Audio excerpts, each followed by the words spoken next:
नमस्कार, आप देख रहे हैं क्वेश्चन आवर और आपके साथ मैं हूं दिव्यदर्शनी बिष्ट। देवभूमि उत्तराखंड सहित पूरे देश में इन दिनों भगवान श्री राम की चर्चा हो रही है।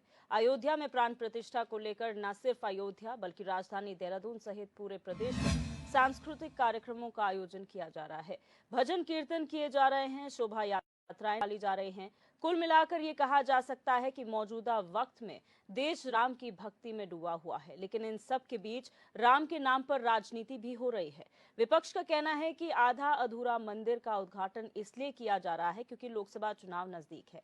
कांग्रेस ने प्राण प्रतिष्ठा में जाने से इनकार किया है, लेकिन पार्टी नेताओं का ये कहना है कि जरूरी नहीं है कि भगवान राम के दर्शन के लिए 22 जनवरी को ही अयोध्या जाया जाए। भगवान राम सबके हैं और जब राम का बुलावा आएगा तो पार्टी के नेता खुद ही अयोध्या जाकर रामलला के दर्शन करेंगे।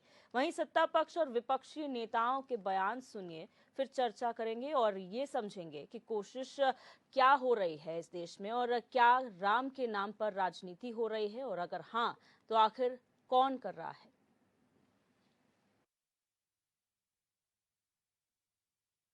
मैं भी आप सबका अपनी ओर से स्वागत करता हूं, आप सबका अभिनंदन करता हूं और आप सबको बधाई देता हूं कि आप एक ऐसे शुभ अवसर का उद्घोष कर रहे हैं जिसकी प्रतीक्षा हम पिछले 500 से वर्षों से भी अधिक वर्षों से कर रहे थे।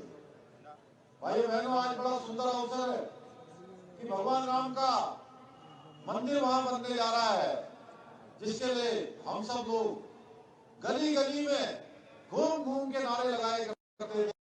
लला हम आएंगे, मंदिर वही बनाएंगे। क्या कहते थे, जरा जोर से बोलिए। राम लला हम आएंगे, मंदिर वही बनाएंगे। राम लला हम आएंगे, मंदिर वही बनाएंगे। बच्चा बच्चा राम का, जन्मभूमि के राम का, ऐसे नारे लगाते हुए लंबा संघर्ष, लंबी प्रतीक्षा हुई और आजाद भारत उससे पहले सबकी प्रतीक्षा थी कि भगवान राम जहां पैदा हुए थे वहां भगवान राम का भव्य और दिव्य मंदिर बनना चाहिए। देखिए, शंकराचार्य कभी भगवान के दर्शन के लिए मनाही नहीं कर सकते। उनके सब अनुयायी दर्शन करेंगे। तिथि तय करना शंकराचार्य का अपने पीठ का उनका पक्ष रहता है, कौन सी तिथि को वो जाएंगे, उनका स्वरूप है। निमंत्रण देना राम ट्रस्ट का काम था और जरूरी नहीं कि सब लोग जो निमंत्रण उस दिन मिले उसी दिन सब लोग जाए। लेकिन कांग्रेस जिस प्रकार की बयानबाजी कर रही है, तो मुझे अब ऐसा लगता है कि एक कालखंड होता जो ऋषि मुनि तपस्या करते थे और उनकी तपस्या को भंग करने के लिए उस समय राक्षस शक्तियां काम करती थी। आज वही भूमिका कांग्रेस की है। और भगवान राम है ना, भगवान राम ने ऐसे जितने राक्षस लोग थे जो ऋषियों के तप को भंग करते थे, उनको सजा दी है, उनको मृत्यु लोक तक पहुंचाया। आज कांग्रेस को चेतना चाहिए कि हम भगवान राम के पुण्य कार्य में जो ऋषि मुनि, जो आज समाज भव्य मंदिर में प्राण प्रतिष्ठा की जो योजना बना रहा है, उसमें विघ्न डालने का काम न करे, वरना भगवान राम इनको माफ करने वाले नहीं है।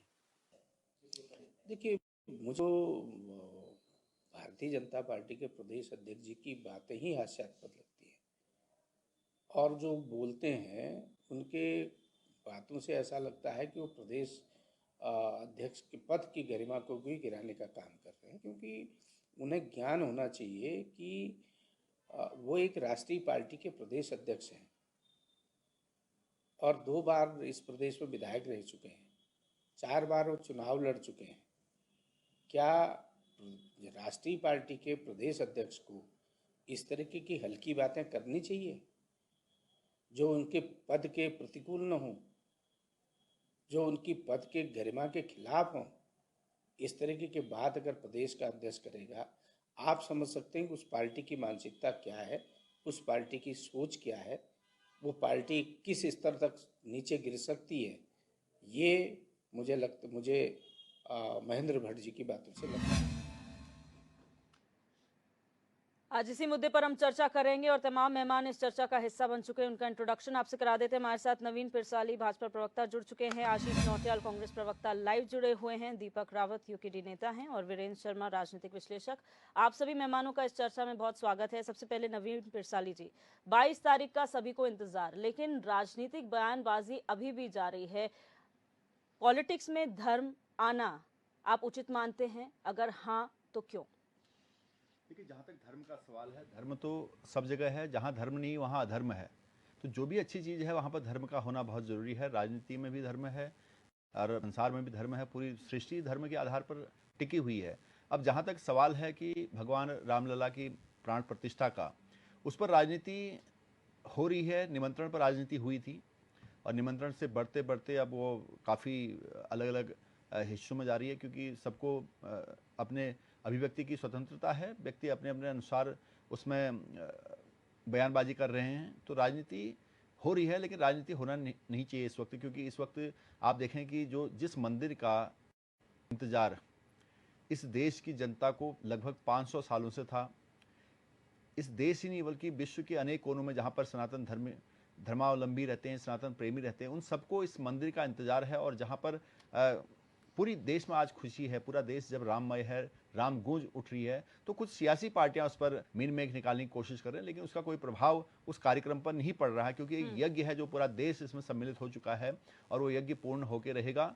और बयानबाजी का अब कोई समय रहा नहीं, और परसों तो ये कार्यक्रम होना ही तय है और हम सब इसके साक्षी बनने जा रहे हैं। ये हम सबके अंदर खुशी है। बिल्कुल। आशीष नौटियाल जी, हम बार बार हर डिबेट में ये चर्चा कर चुके हैं कि पहले आप लोगों ने जो है निमंत्रण अस्वीकार किया, लगातार राजनीतिक बयानबाजियां हो रही हैं, लेकिन क्या आप लोग उस सेंटिमेंट के साथ नहीं जा सकते, बजाय इसके कि आप ये कहें कि ये इवेंट है और हम इसका बहिष्कार करते हैं? लोगों के सेंटिमेंट के साथ चल सकते हैं आप लोग?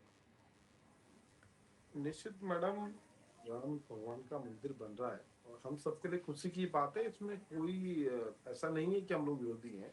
राम के विरोधी कौन होंगे? जिसको दुनिया में रहना है और जिसको अपने पुण्य कर्म कमाने, तो जरूर राम जी के विरोधी हो ही नहीं सकते। प्रभु का विरोधी तो कोई हो ही नहीं सकता। और हम राम मंदिर के कभी ना खिलाफ थे, ना है, ना कभी हो सकते हैं। प्रभु राम हमारे हैं, सबके हैं। लेकिन जब धर्म में राजनीति घुस जाए तो बड़ा गलत हो जाता है।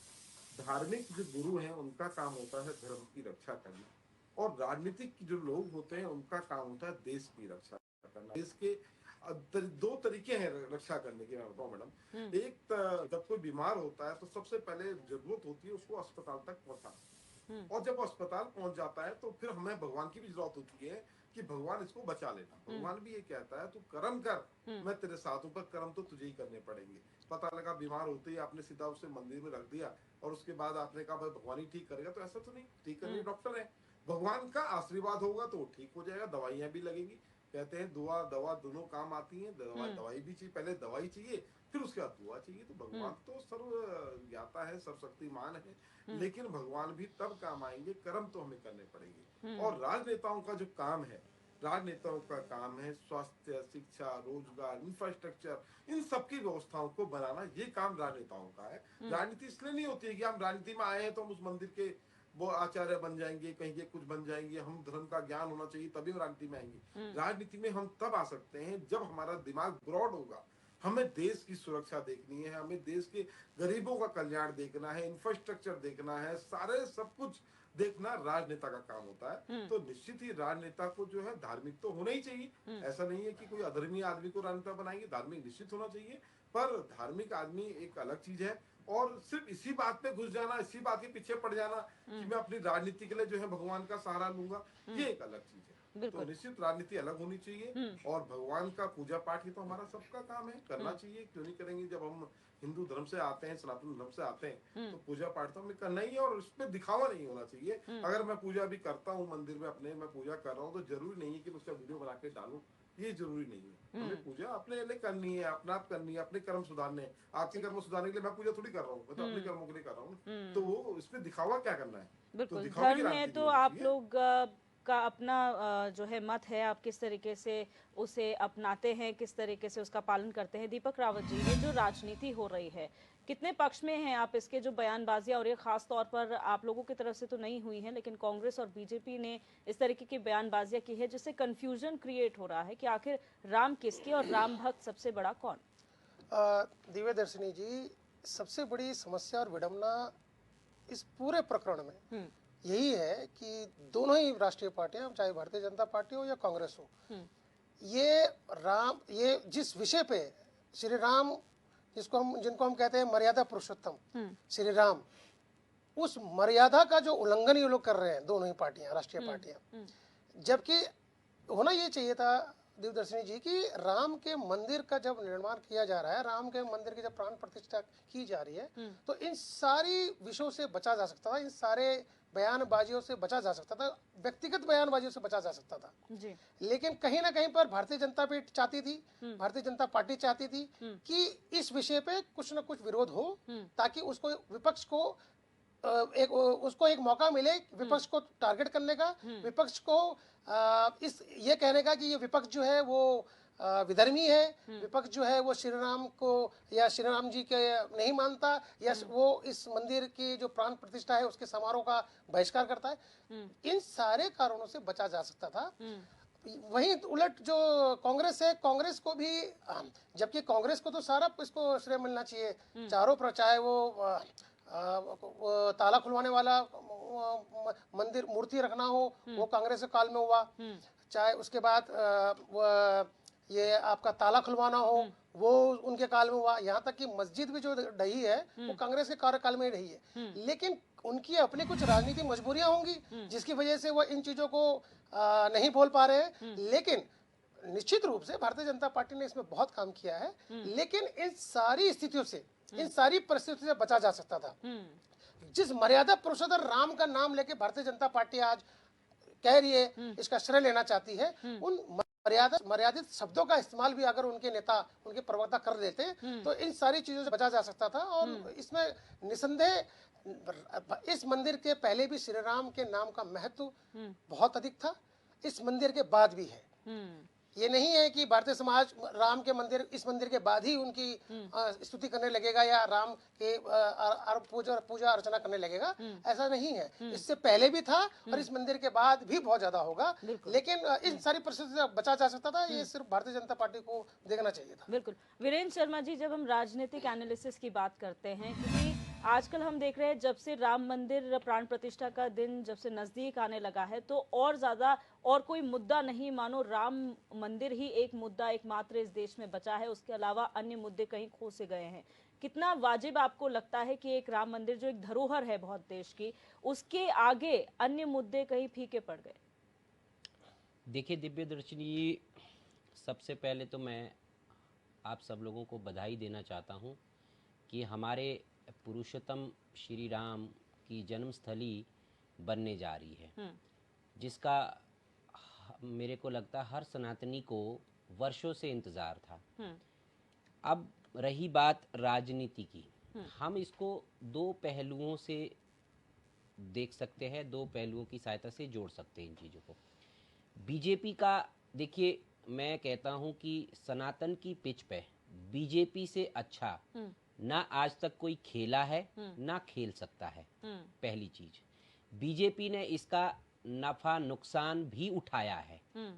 ये मुद्दा कोई आज का नहीं था। जब बाबरी मस्जिद को ढाया था तब भी बीजेपी ने इसका दर्द सहा है, और कई बड़े बड़े नेताओं के इसमें करियर भी गए हैं। ऐसा नहीं है कि आज बीजेपी को इसका फायदा आज दिख रहा है तो हम कहेंगे कि नहीं, बीजेपी ने कुछ इसमें कुछ कुर्बानियां नहीं दी है। बीजेपी ने बहुत कुर्बानियां भी दी है और मुद्दे को जिंदा भी रखा था, और आखिर में सल्यूशन भी बीजेपी ने ही इसका निकाल के दिया। कांग्रेस की एक विडंबना ये है कि देखिए, कांग्रेस, हम ये नहीं कहते कि कांग्रेस इसके विरोध में होगी, लेकिन कांग्रेस ने राजनीतिक तरीकों से इसको सुलझा नहीं पाई अपने कार्यकाल में। और कांग्रेस हमेशा कटघरे में खड़ी हो रही इस बात के लिए कि आपने सनातनियों का की आस्था का ख्याल न रख के आपने सब धर्म को बाकी धर्मों को के डर के मारे या कुछ भी जो भी परसेप्शन उस वक्त बनाया गया था, ये मुद्दा बहुत सालों से ज्वलनशील जो रखा वो बीजेपी ने रखा। तो क्रेडिट भी आज बीजेपी जरूर लेना चाहेगी इसका। और देखिए, बात रही धर्मों की, भगवान श्री राम सबके हैं, ये चाहे बीजेपी के नहीं है कोई पर्सनली, लेकिन थोड़ा सा मैं विपक्ष को ये कहना चाहूंगा कि विपक्ष का ये सोचना, अगर वो आज भगवान राम की इस शुभ घड़ी में शामिल हो जाते और आगे बढ़ के खुद अपने आप, निमंत्रण की जरूरत नहीं थी। आप बोलते, आप राष्ट्रीय अध्यक्ष इनके खड़गे जी इतना बोल देते, भैया हमें निमंत्रण, हम खुद आएंगे, उसी दिन आएंगे हम प्राण प्रतिष्ठा में, आप बुलाओ चाहे ना बुलाओ हम आएंगे, भगवान राम हमारे भी है। परंतु उन्होंने क्या कहा, नहीं हम नहीं आएंगे, हम किसी और दिन दर्शन करेंगे। तो राजनीति वहां से ये खड़ी हुई दोनों पार्टियों के बीच में। और बीजेपी, देखो बीजेपी तो बिल्कुल, देखिए समय क्या है, ये प्राण प्रतिष्ठा का सही समय है नहीं है, ये तो ट्रस्ट तय करता है। वहां पे बैठे हुए सभी शंकराचार्य, जो भी वहां के मठों के जो अधीश है, वो इन सबको तय करता है। सरकार जरूर चाहती है कि अगर ये चीजें उनके हिसाब से भी हो तो सरकार का इंटरफेरेंस भी होता है, और हो भी रहा होगा। और देखिए बीजेपी को ये मुद्दा इसलिए भी नहीं कि बीजेपी, आज हम ये नहीं देख सकते, सिर्फ इसको राजनीतिक दृष्टिकोण से मत देखिए। हमारे भगवान श्री राम, अगर हम ये प्रचार कर रहे हैं, उनका नाम रोशन कर रहे हैं, दुनिया को ये जगाना चाहते हैं कि आज पूरे विश्व को श्री राम के कदमों पे चलने की जरूरत है। जिस तरीके के कन्फ्लिक्ट इस विश्व भर में चलते हैं, पुरुषोत्तम श्री राम हमारे आदर्श पुरुष थे। उन्होंने हमको जीवन में किस तरीके से, हर तरीके से हर तरीके से एक पुत्र का जो उन्होंने जो एक पालन किया कि पुत्र को अपने पिता की क्या बातें माननी चाहिए, क्या नहीं माननी चाहिए, पुत्र धर्म का जो उन्होंने पालन किया, वो सब एक आदर्श आइडियोलॉजी है। आइडियोलॉजी, अगर किसी आइडियोलॉजी को हम प्रचारित कर रहे हैं तो वो गलत नहीं है। आप इसको इससे मत देखिए कि राजनीति में किसको फायदा, किसको वोट, जनता वोट इसको देख के नहीं देगा कि आज राम के झंडे लहरा रहा है, वो कल वोट बीजेपी को देगा। मैं नहीं मानता ये चीजें। ठीक है, देखिए हम भी वीरेंद्र है। शर्मा जी, इसी से जुड़ा हुआ क्योंकि अब सवाल मैं आपसे पूछूंगी। आपने कहा कि यहाँ पर राम के पद चिन्हों पर चलने की आज पूरी दुनिया को जरूरत है, और मर्यादा पुरुषोत्तम की जब हम बात करते हैं, उस आइडियोलॉजी की आपने बात की। आपको लगता है कहीं की भी राजनीति में आप 100% मर्यादा लेकर आ सकते हैं? क्योंकि जिस तरीके से पिछले कुछ समय में राजनीति का ग्राफ गिरा है, जो आप लोगों के स्टेटमेंट्स हैं या फिर जो आप लोगों का आचार विचार है जनता के सामने, वो कहीं ना कहीं डिग्रेड हुआ है, तो उसमें मर्यादा पुरुषोत्तम राम जैसा आचार विचार विचरण करना आपको लगता है इस समय में बहुत आसान है? बिल्कुल। देखो क्या है दिव्या जी, राजनीति का आपने जो बहुत बढ़िया सवाल पूछा कि राजनीति का जो स्टैंडर्ड है वो आज बहुत लो लेवल पे है। लोग बहुत ओछी राजनीति करते हैं और बहुत शॉर्ट टर्म राजनीति करते हैं। ये पहले के नेताओं में ये चीजें नहीं देखने को मिलती थी। जो भी पहले कोई नेता अगर राजनीति में जब आता था तो उसकी दूरदृष्टि सोच रहती थी। आज एक्चुअली देखिए, इसमें सिर्फ हम नेताओं की भी गलती नहीं मानेंगे। हमारे पास, हमारे चारों तरफ इतनी सारी सुविधाएं और सोशल मीडिया के माध्यम से आज हम लोग इतने जल्दी तरीकों से फैल जाती हैं बातें और प्रचार कि व्यक्ति कब किसको रातों रात यहाँ पे मुख्यमंत्री बना दिया जाए। जैसा कि आपने, सबसे बढ़िया एग्जांपल मैं दे सकता हूँ अरविंद केजरीवाल का देश में। अरविंद केजरीवाल ने जिस तरीके से अपने आप को डायरेक्ट सीएम बनाया दिल्ली में, वो सिर्फ सोशल मीडिया के माध्यम से बना वो व्यक्ति। उसका कोई राजनीतिक कैरियर नहीं था, उन्होंने कोई तप नहीं किया था राजनीति में। उन्होंने, मैं तो मानता हूं कि एक गली के किसी मोहल्ले में एक टॉयलेट तक नहीं बनाया होगा अपने रिसोर्सेज से। जब वो राजनीति में, देखिए लोग अपना जीवन खपा देते हैं। मुख्यमंत्री बनना, जीवन किसी का पूरा खप जाए तब जाके कभी वो मुख्यमंत्री बन जाते हैं। लेकिन राजनीति में जो इतना शॉर्टकट अपनाया था, वो मेरे को सबसे बेस्ट एग्जांपल अरविंद केजरीवाल दिखते हैं आज की पॉलिटिक्स में। तो पॉलिटिक्स को आइडियोलॉजी से जोड़ना मैं नहीं समझता कि आज की दुनिया में इतना आसान काम होगा।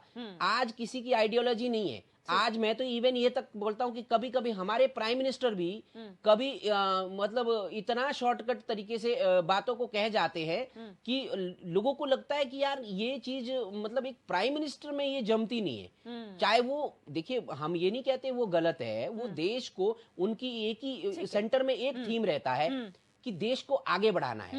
अब वो कई तरीकों से बढ़ा सकते हैं। तो सोच विचार और आज का जो प्रचार का तरीका है वो बिल्कुल अलग है। इस वजह से ऐसा है। आशीष नौटियाल जी और नवीन पिरसाली जी, आप लोगों से सवाल इसलिए क्योंकि आप लोग एक बयान देते हैं, उसका पलटवार होता है, फिर वो एक सीरीज बन जाती है जो अनएंडिंग होती है। और यही चीज हमने राम मंदिर प्राण प्रतिष्ठा के मामले में भी देखी, जहां पर आप लोगों ने पहले निमंत्रण अस्वीकार किया और कहा कि हमारी आस्था है, हम कभी भी जा सकते हैं, उसका फिर पलटवार बीजेपी ने किया। नवीन पिरसाली जी, मैं ये जानना चाहती हूँ, जब आप सत्ता पक्ष है और आपने हमेशा कहा है हमें कोई फर्क नहीं पड़ता विपक्ष कुछ भी बोलता है, तो आप तवज्जो क्यों देते हैं? आप लोगों के साइड से जो नेता हैं वो ऐसे बयान क्यों देते हैं कि जो कंट्रोवर्शियल हो, उसके बाद फिर बात और ज्यादा बढ़ जाए? देखिए, ऐसा कोई कंट्रोवर्शियल बयान भारतीय जनता पार्टी की तरफ से कहीं भी नहीं आया। आप ये देखिए कि इस राजनीति का जो पूरा केंद्र है, वो केंद्र क्या है? वो केंद्र था इनविटेशन लेटर ठुकराना कांग्रेस द्वारा। अगर कांग्रेस नहीं जाना था कांग्रेस को, तो कांग्रेस नहीं जाती। उसको प्रोपेगेंडा बनाने की क्या कोशिश होनी चाहिए? और क्यों नहीं गए, आप बताइए। वो क्या भारतीय जनता पार्टी का निमंत्रण था?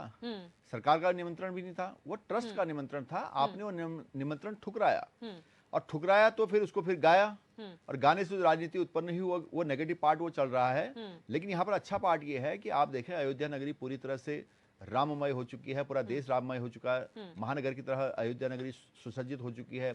इंटरनेशनल एयरपोर्ट वहाँ बना है, इंटरनेशनल और भी सारी सुविधाएं वहां पर हो रही हैं। बड़ा टर्मिनल वहां पर बना है, बहुत सारी सुविधाएं वहां पर हुई हैं। राम मंदिर के साथ साथ अयोध्या नगरी का पूरा संपूर्ण विकास हुआ है। और अयोध्या नगरी में जो भगवान राम का भव्य मंदिर बन रहा है, वो केवल कलाकृति का नमूना ही नहीं, बल्कि इस देश की आत्मा उस मंदिर में बसेगी। क्योंकि भगवान अखिल विश्व के प्रेरणा स्रोत हैं।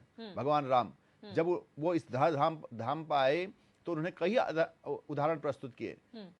तो बाल्यकाल से लेकर पूरा जीवन काल तक उन्होंने जो उदाहरण प्रस्तुत किया, आज भी उन उदाहरणों की दुहाई दी जाती है, और उन क्योंकि उदाहरणों का अयोध्या में ऐसा अनुसरण होना करना निश्चित है नवीन जी, क्योंकि लोग राजनीति से हटके उनका एक इमोशन है, एक सेंटिमेंट है राम के प्रति, और आप लोगों ने उसे पूरा किया है। आप लोगों ने एक इंफ्रास्ट्रक्चर, एक राम मंदिर बना के दिया है लोगों को, तो वो उनका उत्साह है। लेकिन जानने वाली बात यह है कि अगर कोई राम मंदिर नहीं आता है तो सनातन विरोधी, अगर वो राम मंदिर नहीं आता है तो राक्षस विरोधी या फिर राक्षस प्रवृत्ति का हो जाता है। तो इस तरीके के बयान क्या आपके नेताओं ने नहीं दिए, जो हमने भी चलाए और बाकी अन्य मीडिया हाउसेस ने भी चलाए? ऐसा हम कहीं नहीं है कि जो दर्शन नहीं करेगा वो सनातन का विरोधी होगा। कहाँ, किसका बयान है ऐसा? अभी आपने सुना कि जिस तरीके से आप ही के प्रदेश अध्यक्ष ने कहा था कि जिस तरीके से पुराने काल में ऋषि मुनियों की तपस्या भंग करने का काम राक्षस करते थे, वही काम आज कांग्रेस कर रही है। और जो लोग नहीं जाना चाहते, जो लोग नहीं जाएंगे, वो राम विरोधी हैं, वो सनातन विरोधी हैं। क्या आपको लगता है राजनीतिक बयानबाजी इस तरीके से की जानी चाहिए? अगर देखो, क्रिया की प्रतिक्रिया होगी। अगर कांग्रेस तरह तरह की बयानबाजी करेगी, तो भारतीय जनता पार्टी भी राजनीतिक पार्टी वहां से बयानबाजी होगी, और इसमें कोई दो राय नहीं है। अगर उदाहरण दिया तो पिछले भगवान राम के समय में रामचरित मानस में लिखा हुआ सारा लिखा, वाल्मीकि रामायण, सभी रामायण में लिखी हुई है कि उस वक्त राक्षस भी होते थे और यज्ञ में विघ्न करते थे। उनको भगवान राम ने उनका वध किया। तो ये भी कलयुग है। अगर यहाँ पर विघ्न तो नहीं है ना, जो बन रहा है वो तो बन चुका है। यहाँ पर विघ्न इससे बड़ा विघ्न क्या हो सकता है? आप दिव्य दर्शनी जी बताइए, जहाँ पूरा देश, पूरा विश्व आज उसमें उसकी आशा कर रहा है और टकटकी लगा के देख रहा है उस घड़ी को, शुभ घड़ी को। अगर वहां पर इस तरह की बयानबाजियां हुई तो ये क्या चीज है? ये राजनीति तो है। के कहने से तो शायद ही कोई जनता ऐसी होगी जो नहीं जाना चाहेगी। वो अपने उस वक्त राक्षसों का प्रभाव उतना कितना था उस वक्त भी? बहुत ज्यादा थोड़ा था। जनता थोड़ा ना करती, जनता तो उनसे त्राहिमाम करती थी। राक्षसों से तंग थी जनता उस वक्त भी। आशीष नौटियाल जी, अगर विपक्ष की बात की जाए, आप तो सबसे बड़ी विपक्षी दल रहे हैं, और आप लोग जब इस तरीके से बात कहते हैं, अगर आप लोगों को अस्वीकार करना था तो नॉर्मली आप अस्वीकार कर देते। हम नहीं जाएंगे, हम किसी और दिन जाएंगे, हमारी आस्था है, हम कैसे भी उसे पालन करें। ये सब बातें, एक आपको पता है कि आप लोग अगर विपक्ष में आप लोगों को बिठाया तो आप लोग को परहेज करना चाहिए ऐसी बयानबाजियों से। देखिए मैडम, ये हम तो चलो राजनीतिक पार्टी भी हैं और राम भक्त भी हैं। आप लोग खुद अपने दिल से पूछिए मैडम, और ये बताएं, क्या ये एक प्रोग्राम पूरा का पूरा क्या है? भारतीय जनता पार्टी का प्रोग्राम आपको नहीं लगता? आपको नहीं लगता कि भारतीय जनता पार्टी ने पूरा एक प्रोग्राम की रचना करी है, किस तरीके से करना है, क्या करना है, कि 7 दिन मंदिर साफ करने, पूरी इस प्रोग्राम की रचना ही भारतीय जनता पार्टी ने करी है। आप देखिए ना मैडम, ये काम मैं आपको पहले भी मैंने बताया, ये काम हमारे धर्म गुरुओं का है, ये काम हमारा नहीं है। हम राजनीतिक लोग हैं, हमारा काम देश के अंदर की व्यवस्थाओं को बनाना है और अगर हम इसमें कुछ सहयोग करना चाहते हैं तो सरकार बोले शंकराचार्यों को, ऋषि मुनियों को, धर्म गुरुओं को आपको क्या चाहिए सरकारी तरफ से, हम आपको वो सुविधा मुहैया कराएंगे। सर ये हमारा काम है, क्योंकि हम राजनीतिक लोग हैं, हम सत्ता में है तो हम ये बोलेंगे ना कि अगर उसमें कोई व्यवस्था में कमी है, वहां पे अगर ये व्यवस्था नहीं बन पा रही तो आप हमें बताएं, हम वो व्यवस्थाएं, आप चाहे उनको हवाई जहाज ला के दे दें, सामान लाने के लिए। अच्छा आशीष नौटियाल जी, छोटा सा सवाल मेरा आपसे ये है कि अगर आपकी सरकार होती और सौभाग्य से अगर आपको राम मंदिर बनाने का मौका मिलता और जनता का इमोशन आपको पता होता कि क्या है, तो क्या आप इसी तरीके से आगे नहीं बढ़ते जैसे आज भारतीय जनता पार्टी आगे कार्यक्रमों को कर रही है? देखिए मैडम, कांग्रेस ने कभी भी धर्म की पिच में नहीं खेला। अभी जैसे हमारे वीरेंद्र भाई बता रहे थे कि भारतीय जनता पार्टी धर्म की पिच पे खेलती है, कांग्रेस का हमेशा एक चीज रही है, सबके साथ है कांग्रेस, देश की एकता, अखंडता। आप देखिए मैडम, भारतवर्ष जो है कई तरीके जाति धर्म के लोगों से मिलकर बना है, तो यहाँ पर कांग्रेस ने कभी भी किसी धर्म के प्रति अपनी ज्यादा वो नहीं दिखाई कि मैं इस धर्म के साथ हूँ या इस धर्म के साथ हूँ। देश की एकता और अखंडता, यही कांग्रेस का सपना है, यही कांग्रेस का एम है, यही कांग्रेस का विजन है। हम लोग धर्म की राजनीति नहीं करते। और मैडम ये तो जब से भारतीय जनता पार्टी आई तब से इस तरह का माहौल बन के रह गया कि अगर आप गंगा में भी आपको स्नान करना है तो आपको फोटो दिखानी बहुत जरूरी है कि मैंने आज गंगा स्नान किया। ये भारतीय जनता पार्टी ने बताया कि अगर आप मंदिर जाएं तो हाथ जोड़ते हुए भी आपको फोटो डालनी पड़ेगी, तब पता लगेगा कि आप मंदिर जाते हैं। तो क्या कांग्रेस के कोई भी नेता ऐसा नहीं करते? क्या राहुल गांधी फॉर एग्जाम्पल अगर कहीं जाते हैं जनेऊ पहनते कहीं सारी फोटो भारतीय जनता पार्टी ने बताने की कोशिश करी कि सिखाने वाले अगर हम आपको याद नहीं नौटियाल जी 1989 का चुनाव राजीव गांधी जी ने राम राज्य के नारे पर अयोध्या से शुरू किया था राजनीति में इस तरह का काम होना चाहिए। आपको पता ही नहीं है, जहाँ मंदिर जाओ वहाँ फोटो डालो, ये सब ये नया कल्चर है। और जब कल्चर है ये पता नहीं है कि 1989 का चुनाव राजीव गांधी जी ने अयोध्या से शुरू किया था राम राज्य के नारे के साथ। आप बोलते नहीं, और ये सही माना आपने कि हमने आपको सिखाया है, आप नहीं थे, आपके लिए तो राम काल्पनिक थे। सिखाया किसने? हमने सिखाया है। आज नौटियाल जी पूरी तरह से धार्मिक ड्रेस में हैं, पूरे भगवे रंग में रंगे हुए हैं, चाहे मन में ना हो राम राम, बगल में कांग्रेस के। मैं वही तो बोल रहा हूँ, कांग्रेस का यह हाल हो गया कि मुंह में राम राम बगल में छुरी, करे तो क्या करे, ठीक है ना। कांग्रेस लेकिन हैरानी इस बात की होती है आशीष जी, पिरसाली जी, हैरानी इस बात की होती है कि राजनीतिक विषय में जब आप धर्म की बात करें, ऐसी बातें अगर धर्म गुरु करे, संत समाज करे तो समझ में आता है। आपको जितना बोलना है बोल लो पहले। कौन सनातनी, कौन नहीं, कौन सच्चा राम भक्त, कौन नहीं, अगर ये राजनीतिक दलों के मुंह से निकलेगा तो फिर संतों का काम तो आप लोगों ने छीन लिया। फिर संत क्या करेंगे? फिर राजनीति में अगर सड़कें नहीं बनेंगी तो हम संतों को जाके बोलेंगे कि हमारी सड़क बना दो, मोहल्ले में सड़क नहीं बन पा रही है। पानी नहीं आएगा तो हम संतों को जाके बोलेंगे। तो यही तो आप लोगों से भी सवाल है, ठीक है। बात अब संतों से दीपक रावत जी, क्या बात करें मैडम, एक राजनीतिक पार्टी का काम क्या है, हम कर क्या रहे हैं? को लीजिए, आचार्य चाणक्य को, जिन्होंने चंद्रगुप्त को बनाया। अरे आप चाणक्य मत बनो ज्यादा, आप चाणक्य बनने की कोशिश मत करो। चाणक्य है यहाँ पर, आपको दिखाई थोड़ा देंगे, आपको थोड़ा दिखाई देंगे। आप लोग लड़िए मत, नहीं बिल्कुल नहीं, नाम पर यही लड़ाई है। पॉइंट ये है दिव्य दर्शन जी, पॉइंट यहाँ पर ये है कि इन्होंने निमंत्रण, आप इनसे सवाल पूछिए, आप इनसे सवाल पूछिए, निमंत्रण क्यों ठुकरा है? जनता प्रभावित नहीं होती, निमंत्रण क्यों ठुकरा है? इस बात में जनता का सेंटिमेंट जहाँ है वो वहीं रहेगा। कांग्रेस से आप सिंपल एक सवाल पूछिए कि पुरानी बात हो गई, उसके बाद बहुत सारे बयान आ गए, उसके बाद तो बहुत सारे बयान आ गए। आशीष जी एक मिनट, दीपक रावत जी, आप लोग क्षेत्रीय दल है, लेकिन आस्था आपकी भी राम में उतनी होगी जितनी भारतीय जनता पार्टी और जितनी यूकेडी की है। तो ये जो बयानबाजियां हैं, जो फिर सवाल आ रहा है कि राजनीति में धर्म की क्या जरूरत है? अगर आपने एक इंफ्रास्ट्रक्चर बनाया है लोगों के सेंटिमेंट्स को देखते हुए, उसके बाद धर्म गुरुओं को आगे बढ़ने दीजिए। दिव्यदर्शनी जी, हुआ ये है कि कुछ राजनीतिक दलों का जो उद्गम हुआ है या उनके जो शुरुआत बने हैं वो कुछ धार्मिक अपने विचारों के साथ बने हैं, कुछ सामाजिक विचारों के साथ बने हैं। अब भारतीय जनता पार्टी 1980 में जब बनी है तो उसने तो अपने ये राम के नाम पे राजनीति तो 1980 में ही होगी जब भारतीय जनता पार्टी का गठन हुआ। उन्होंने अपने घोषणा पत्र में प्रमुखता से इस चीज को रखा, राम मंदिर निर्माण का। तो अगर ये राजनीति तो वहीं से स्टार्ट हो गई थी, क्योंकि उन्होंने प्रमुखता से कह दिया था कि भारतीय जनता पार्टी के जो 3 है, जिसमें 3 जो उनके प्रमुख मुद्दे थे, उनके उन मुद्दों में ये राम मंदिर भी निर्माण भी था और यूसीसी भी था और 370 धारा 370 को हटाना भी था। अब हुआ ये है कि इस पूरे प्रकरण में भारतीय जनता पार्टी श्रेय लेने के चक्कर में के चारों तरफ उन्होंने अपने जिस अमर्यादित शब्दों का इस्तेमाल करा, वहां से राजनीति स्टार्ट हुई है। राजनीति स्टार्ट करने वाले भारतीय जनता पार्टी है। जब ये एक पूरा धार्मिक अनुष्ठान था, तो राजनीतिक दल का उसमें क्या क्या हिस्सा है, मतलब उसका क्या रोल है। आप ये भी देखिए कि जो 5 जब प्राण प्रतिष्ठा का कार्यक्रम है, उसमें 5 जने हैं। वो 5 जने कौन कौन है? प्रधानमंत्री जी हैं, मुख्यमंत्री हैं, आपके आरएसएस के प्रमुख है, आपके जो मंदिर जो विष्णुदेव प्रसाद है उनके प्रमुख है, और जो मंदिर के पुजारी हुए हैं। अब आप बताइए, ये 5 जने होंगे, ये किसने निर्धारित करा? ये कौन निर्धारित कर रहा है? राजनीतिक पार्टियों को निमंत्रण देना नहीं देना, किनको देना, ये कहा, ये किसने, ये न्यास ने करा, किसने करा? राजनीति वहां से स्टार्ट हुई है। ये सबसे बड़ी विडंबना ये है कि राम के नाम पे अगर आप ये इस तरह की राजनीति करते हैं, विरोध राम का नहीं है, श्री राम का विरोध नहीं है, श्री राम के नाम का राजनीतिक जो उपयोग किया जा रहा है उसका विरोध किया जा रहा है। और उसका विरोध चाहे भारतीय जनता पार्टी को अच्छा लगे न लगे, चाहे कांग्रेस करे, उत्तराखंड क्रांति दल करे, कोई भी करे, जो राम के नाम पे राजनीति जो अपने महत्वाकांक्षाओं को पूरा करने की जो एक कोशिश की जा रही है, उसका विरोध किया जा रहा है। श्री राम का कोई विरोध नहीं है। राम मंदिर जो प्राण प्रतिष्ठा हो रहा है, उसका भी कोई विरोध नहीं है।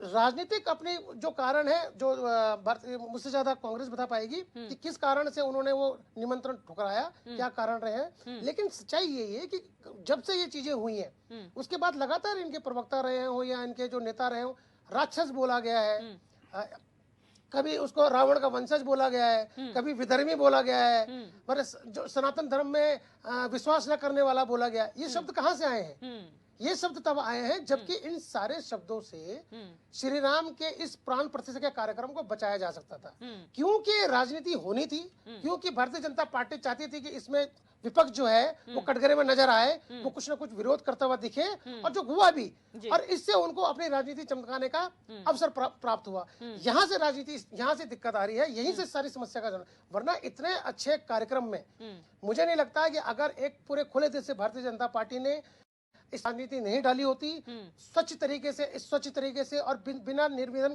किसी प्रकार से विरोध के बावजूद विरोध ना हो, इस सबको ध्यान में रखते अगर कार्यक्रम किया जाता, तो किसी प्रकार का कोई, मुझे नहीं लगता कि किसी प्रकार की कोई समस्या होती। लेकिन क्योंकि भारतीय जनता पार्टी के शुरू से ये उनके दिमाग में था, क्योंकि 2024 का इलेक्शन है, उसका भी राम मंदिर का श्रेय उनको लेना था। यदि शंकराचार्य को विरोध था, तो 1 साल पहले डेट आ गई थी, साल भर में ये चीजें पता करनी चाहिए थी कि क्या कि शंकराचार्य इससे संतुष्ट है कि नहीं है। उनके कुछ सवाल थे, उन सवालों के जवाब भारतीय जनता पार्टी को देने चाहिए थे। इन सारी चीजों से बचा जा सकता था, लेकिन भारतीय जनता पार्टी नहीं चाहती थी। भारतीय जनता पार्टी चाहती थी कि विपक्ष भी इसका विरोध करे और विरोध करते हुए दिखे, और तब उनकी जो राजनीतिक महत्वाकांक्षा है, जो राजनीति में वो चाहते हैं इस 2024 के इलेक्शन में, उसको उन उद्देश्यों को प्राप्त करने के लिए वो सफल हो। और ऐसा कहीं ना कहीं पर ये होता हुआ भी दिखा। ये विपक्ष को ध्यान देना चाहिए था कि राम जिस प्लेटफॉर्म में भारतीय जनता पार्टी विपक्ष को खिलाना चाह रही थी, मुझे लगता है कहीं ना कहीं पर विपक्ष उस प्लेटफॉर्म में खेल गया, उस पिच में खेल गया। उस पिच में खेलना नहीं चाहिए था। एक सौहार्द का जो माहौल था वो बना के रखना चाहिए था। और अभी भी प्राण प्रतिष्ठा में अभी भी 2 दिन है, और मैं चाहूंगा भारतीय जनता पार्टी और कांग्रेस से कि वो इनसे बचे। अब मान लीजिए सारी चीजों का विवाद खत्म करिए, और अब जब राम मंदिर का निर्माण शुरू हो चुका है, प्राण प्रतिष्ठा 22 तारीख को हो रही है, तो अब इस मुद्दे को यहीं पर रहने दीजिए। राजनीति के बहुत से विषय हैं, आप ही सबसे बड़ा विषय तो देहरादून में है। अब पिछले 2 हफ्ते से यहाँ पर बाघ लगा हुआ है, एक बच्चे बड़ी मुश्किल से बचा है। अब कोई भगवान ईश्वर तो आएंगे नहीं उसे बचाने के लिए, यही आप और हम जैसे लोगों ने उनको करना है। बहुत सी समस्याएं हैं, उन समस्याओं की तरफ ध्यान दीजिए, ये चीजें चलती रहेंगी। और भी विषय है राजनीति के। वीरेंद्र शर्मा जी, जब हम बात करते हैं मुख्य जो दल है, चाहे वो कांग्रेस हो और बीजेपी हो, वो लोग आपस में लड़ते हैं, आरोप प्रत्यारोप करते हैं, लेकिन जनता को सिर्फ एक चीज नजर आती है कि उन्होंने राम मंदिर मांगा, उन्हें मिल गया, राम विराजमान हो रहे हैं। हमारे सभी धर्मों के जो लोग हैं, हमने कई तस्वीरें देखी जिसमें गंगा जमुनी तहजीब हमें नजर आई, जहां पर मुस्लिम समाज के लोग हाथों में राम ध्वज लेकर जो है निकल रहे हैं और उनका कहना है कि राम सभी के हैं, ये देश राम रहीम का देश है और राम के बिना ये देश की कल्पना नहीं कर सकते। तो जब लोग एक संदेश देने की कोशिश करते हैं तो राजनीतिक पार्टियां उसे अपना क्यों नहीं सकती? दिक्कत कहाँ है? देखिए दिव्य जी, दिक्कत यहाँ इस बात की नहीं है कि बीजेपी इसका क्रेडिट लेना चाह रही है।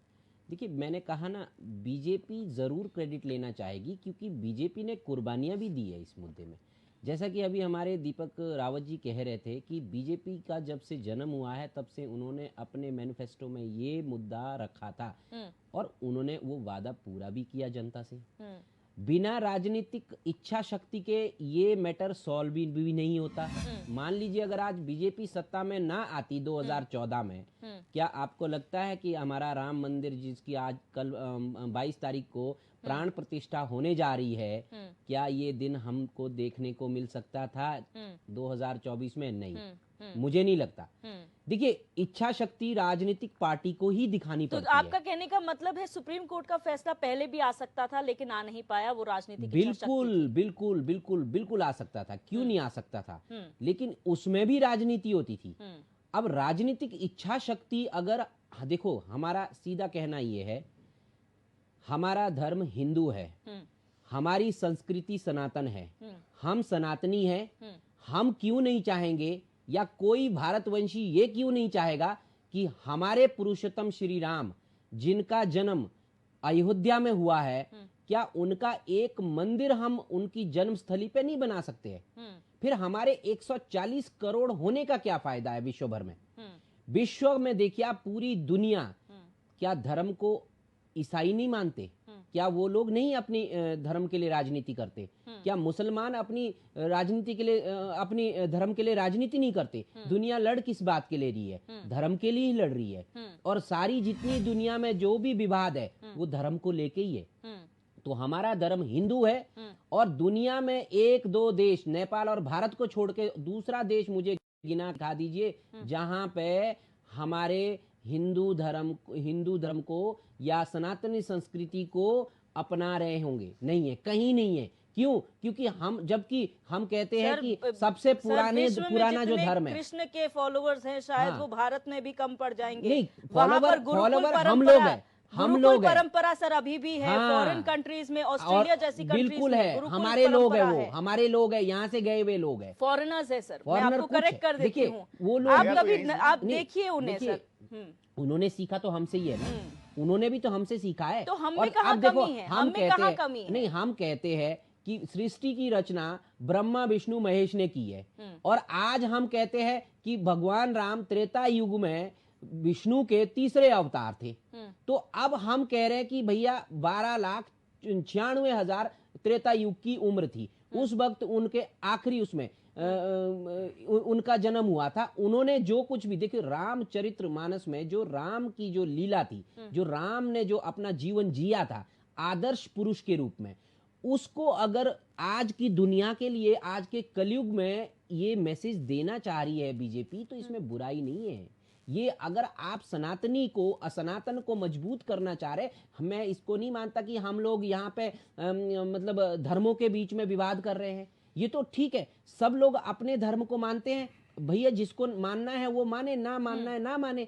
अब बात रही प्राण प्रतिष्ठा की, कांग्रेस की क्यों नहीं जा रही है? देखिए यही कांग्रेस पॉलिटिक्स नहीं समझ पा रही है कि कांग्रेस को बीजेपी यही चाहती थी कि कांग्रेस अगर इस तरीके का नकारात्मकता दिखाएगी इस मुद्दे पे तो उसका नुकसान भी कांग्रेस को झेलना पड़ेगा। बीजेपी तो बैकफुट पे नहीं खेल रही है, बीजेपी तो फ्रंट फुट में खेल रही है, कांग्रेस बैकफुट में चली गई है। जबकि मैं ये नहीं मानता हूँ कि मेरे दोस्त मैं वही कह रहा हूँ, तो यही समझने की कोशिश है ना कि जो धर्म का प्रचार जिसकी आप बात कर रहे हैं वो हमारे धर्म गुरु, हमारा संत समाज का काम है। राजनीति में उसको बहुत महत्व देना कहाँ तक सही है, यही तो प्रश्न है। राजनीति में धर्म का आना कितना सही? बिल्कुल, देखो राजनीति, धर्म में राजनीति का आना इसलिए भी आज की दुनिया में, देखिए कोई भी कार्य, अगर मान लो राम मंदिर बना है, राम मंदिर के आसपास का इंफ्रास्ट्रक्चर, कितने लोगों का वहां पे रोजगार, और इस तरीके से पब्लिसाइज करना इस मुद्दे को, सरकार के और भी एंगल होते इसमें जुड़े हुए। तो इसको इस विषय से मत जोड़िए, आपकी एक मंदिर बना के छोड़ दिया उसके बाद कुछ नहीं होगा वहां बहुत सारी चीजें जुड़ेगी। अब मैंने कहा ना, अब जैसे हमारे दोस्त, हमारे भाई आशीष भाई जी है, अब हम ये नहीं कहते कि ये नास्तिक है, ये हिंदू धर्म को नहीं मानते, इनका तो आज आप हुलिया भी देख लीजिए, इन्हें भगवा धारण किया हुआ है, ये भी कांग्रेस के प्रवक्ता भले ही है, परंतु मन में तो इनके भी राम रहता है।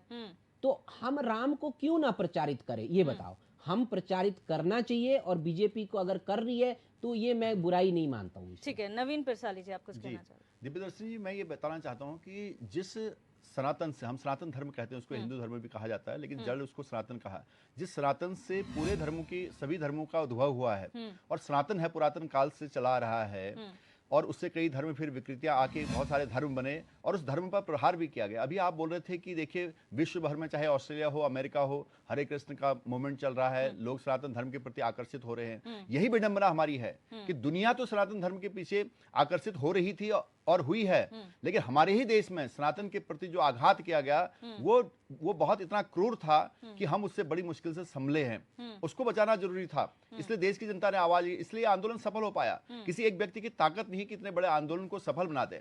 आज जरूरत क्यों है, आज भारत को भगवान राम के इस भव्य मंदिर की आवश्यकता क्यों पड़ रही है, इस पर विचार करने की जरूरत है। अगर हम इसको बांटेंगे कि धर्माचार्यों की आवश्यकता थी या राजनीतिकरण नहीं होना चाहिए, क्योंकि राजनीति सर्वोच्च सत्ता है, और सर्वोच्च सत्ता से ही माहौल बनता है, और जब वो माहौल बना देश में, तब जाके ये बन पाया। ये हमको समझने की जरूरत है। अगर ये माहौल नहीं बनता तो ये मंदिर भी नहीं बनता। 65 साल कांग्रेस के पास रहे, क्या रहा? कुछ भी नहीं रहा। और आज अगर सनातन धर्म अगर फल फूल रहा है, तो उसके लिए सरकारों ने एक माहौल बनाया, देश की जनता सरकार के पीछे रही, और एक नेतृत्व रहा, मोदी जी जैसा नेतृत्व रहा, तब जाके आज हो रहा है। इसलिए सनातन धर्म की आज आवश्यकता है, इस पूरे संसार को बचाने के लिए, भारतवर्ष को नहीं।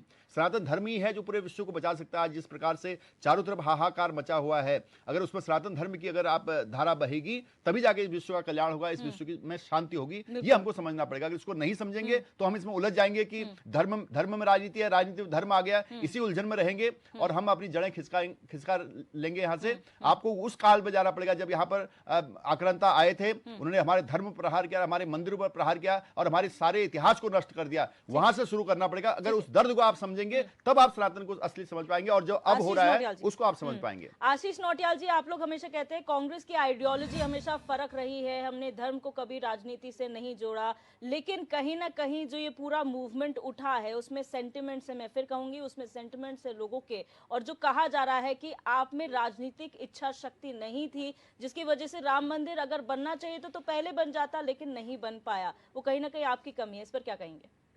मैडम, निश्चित आप भी बैठे हैं डिबेट में, और हमारे बीजेपी वाले भी हैं, और वीपीडी वाले सभी बैठे हैं। मैं आपसे ये सवाल पूछना चाहूंगा सबसे, कि आप कहते हैं कि राम मंदिर जो है भाजपा ने बनाया, आप बताएं मैडम, इतने साल से केस चल रहा था, इसके पक्षकार कौन कौन लोग थे? क्या अगर भाजपा अगर ना होती तो क्या राम मंदिर ना बन पाता? क्या जज फैसला ना सुनाता? ये फैसला जज ने सुनाया कि प्रधानमंत्री जी ने? पहले समझने की बात है ना। आप जनता को गुमराह क्यों कर रहे हैं सबके सब मिलके?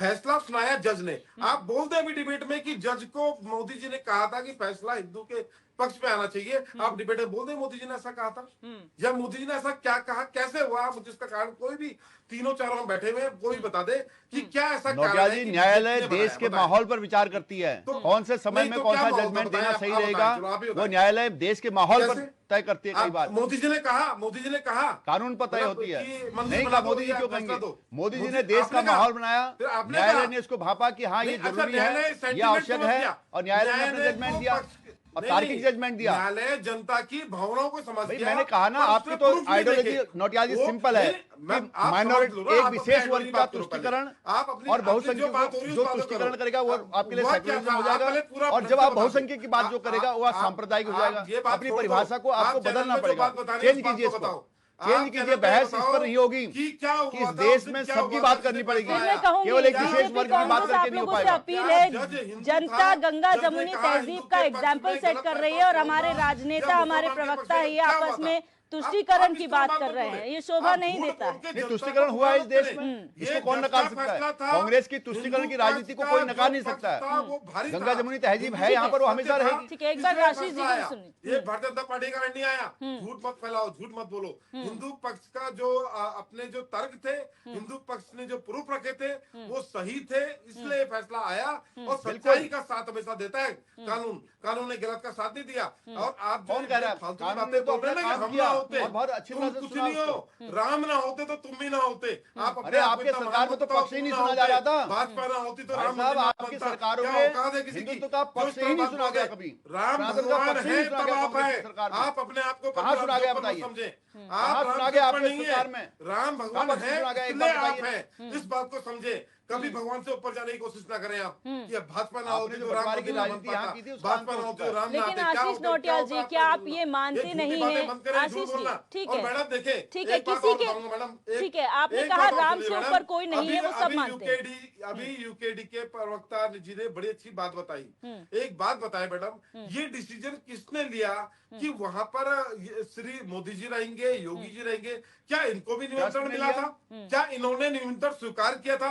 ये बातें आई, इनको निमंत्रण कब मिला, इन्होंने निमंत्रण स्वीकार कब किया? जब आपको मिला तभी निमंत्रण मिला। खड़गे जी ने मना कर दिया, आपने इनको चिल्ला स्वीकार रहे। किया। इनको निमंत्रण सुनिए कब नोटिया मिला? जी, ये डिसीजन जब आपको किसने लिया निमंत्रण मिला कि तभी प्राण उनको भी प्रतिष्ठा निमंत्रण में मिला। वहां तक कौन रहेगा? तभी उनको निमंत्रण मिला। एक मिनट, क्या आराम बात कर से रहे सर, हैं? आराम आप से सर, देखिए, मर्यादा नवीन भाई पुरुषोत्तम देखिए, राम आप पे लोग बात कर रहे हैं और यहाँ पर बेईमानी इतनी मत करें। उत्तेजित आप बातें जैसे हो रही बेईमान हैं। लोग, आराम आप से सर, जैसे- आराम से, इतना शोरगुल ना करिए। मर्यादा पुरुषोत्तम राम की शोरगुल बात क्या हो है? रही है, भगवान की भक्तिमय नाम पे माहौल है, राजनीति तो कर रहे थोड़ा हैं, सा दुख होता है। शांति से अपनी बातें मैं रखिए। इनका छोटा सा जवाब दे दूं, फिर उसके बाद आगे ठीक आप है, बढ़ें प्लीज। ठीक है, एक मिनट आशीष, मैं आशीष नौटियाल जी से एक सवाल करना चाहती हूँ। आपने कहा राम से ऊपर कोई नहीं, ये हम सब में सब लोग इस बात से इत्तेफाक रखते हैं, लेकिन आशीष, जब आप लोगों को पता है ये सेंटिमेंट है, राम सबके हैं, तो इनविटेशन मना कर देना, इसे एक इवेंट करार देकर ना जाना, ये घोषणा करना, ऐसा आप लोगों ने क्यों किया? ये सबसे बड़ा सवाल इसलिए है क्योंकि राम अगर आपके भी हैं तो आप जा सकते थे,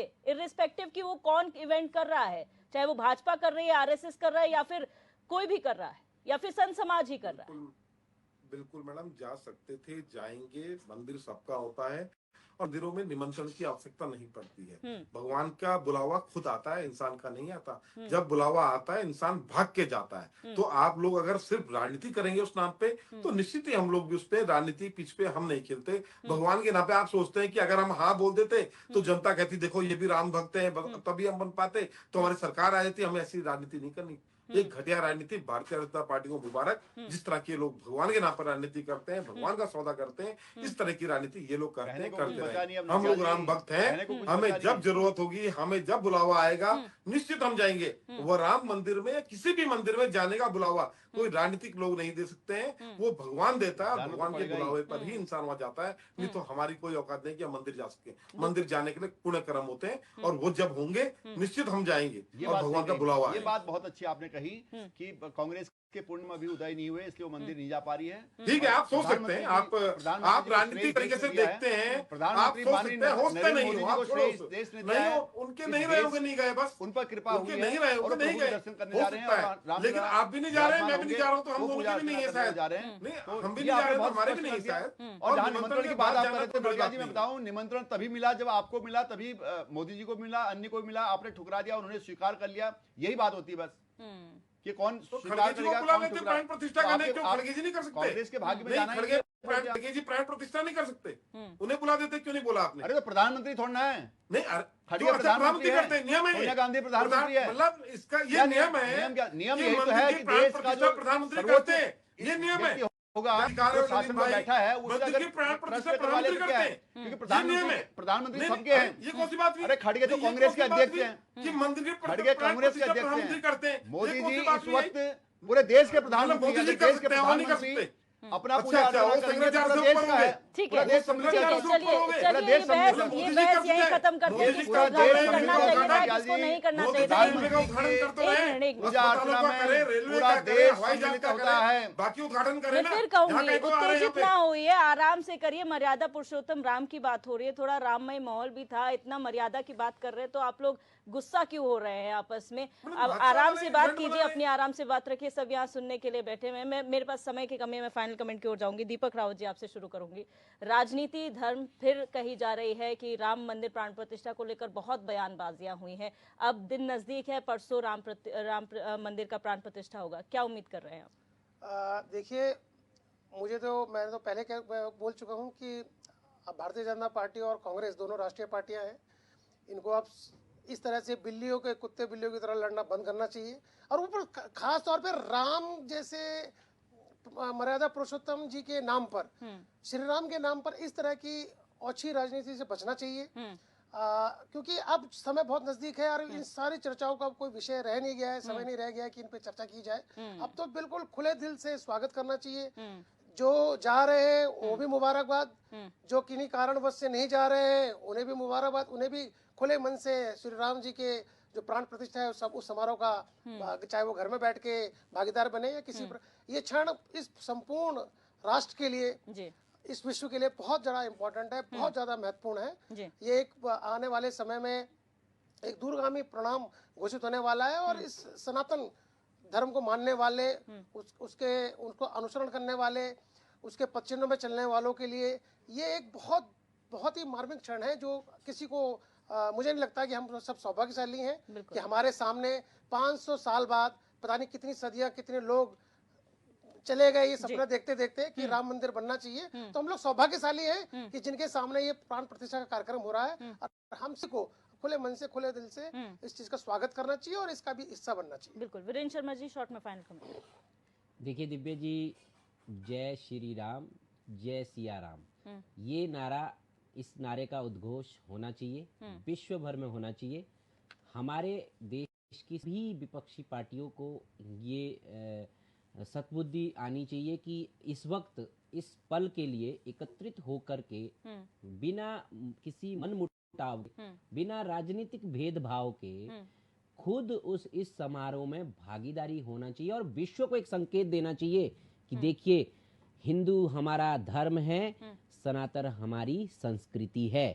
विश्व के जितने भी बाकी धर्म हैं, ये तो बहुत इनकी शाखाएं हैं, ये तो बाद में पैदा हुई है। देखिए, आपको पता है ईसाई धर्म 1200 साल पहले आया है, और मुस्लिम का धर्म 5000 साल वर्ष माना जाता है इसकी।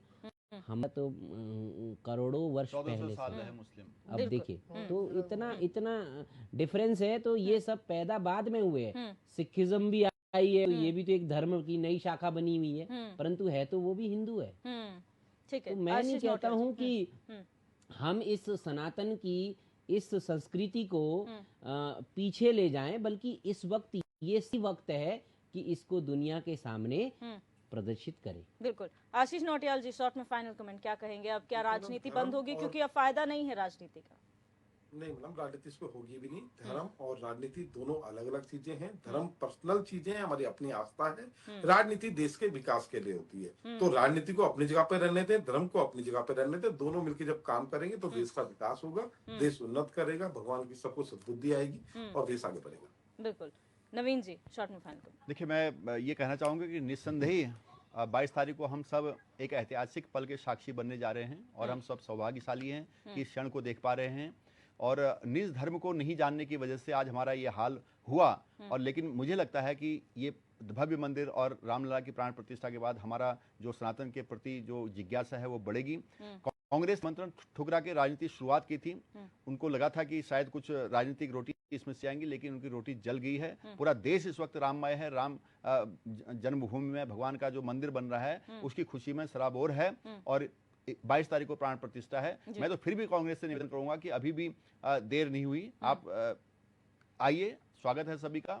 ट्रस्ट आपका भी स्वागत करेगा। माननीय प्रधानमंत्री जी के नेतृत्व में उनको सौभाग्य मिला है पूरे देश को इस प्राण प्रतिष्ठा का, तो आप भी उसमें प्रार्थनीय है आपकी उपस्थिति। बिल्कुल। आप मेहमानों का इस चर्चा में जुड़ने के लिए बहुत बहुत शुक्रिया। आज हमने चर्चा की कि जो सियासत हो रही है, सियासी बयानबाजियां हुई हैं राम मंदिर प्राण प्रतिष्ठा को लेकर, वो किसके द्वारा की गई हैं? बीजेपी, कांग्रेस मुख्य इससे जुड़े हुए हैं, जहां एक और कांग्रेस ने निमंत्रण अस्वीकार कर राजनीति की शुरुआत की, ऐसा भारतीय जनता पार्टी का कहना है। वहीं बीजेपी के कई ऐसे नेता हैं जिनकी तरफ से भी अनर्गल बयानबाजियां सामने आई हैं और जिससे राजनीति और गर्मा गई है। बहरहाल 22 जनवरी नजदीक है और ऐसे में राममयी माहौल है। अब देखना ही होगा कि राजनीति बंद होती है या फिर इसी तरह से आगे भी बयानबाजी देखने को मिलती है।